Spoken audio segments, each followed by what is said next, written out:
When a magician turns into a master thief, just how impressive are his skills? The playing card was clearly in Peter's hand, yet the guards who came to frisk him couldn't find it anywhere. As the guards searched him, Peter kept shifting his stance, manipulating the card in his hand with a dexterity that turned it into a whole new kind of trick. With seemingly nowhere left to hide it on his body, Peter nonchalantly tossed the card to Steve. At this point, the guards were completely unaware that the playing card was quietly gliding across Steve's body, stealthily changing hands right under their noses. No one expected such a sly handoff. Next, the card was passed to another accomplice, Annie.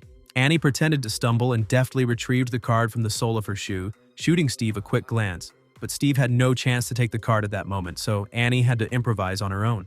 Faced with the guard's search, Annie first hid the card in her hair and raised her hands to show compliance. Then, using the motion of turning around, she slipped the card inside her clothing. When the guards prepared to frisk her again, Annie shoved them away, offended at the intrusion. After unfastening her bra clasp, Annie casually removed it.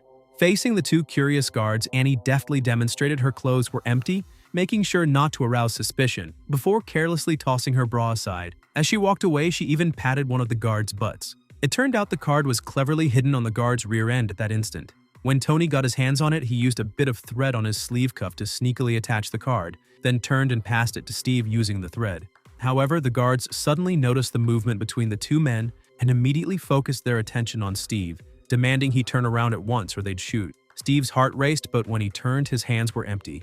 The guards quickly frisked him, but found nothing. Steve's heart nearly stopped.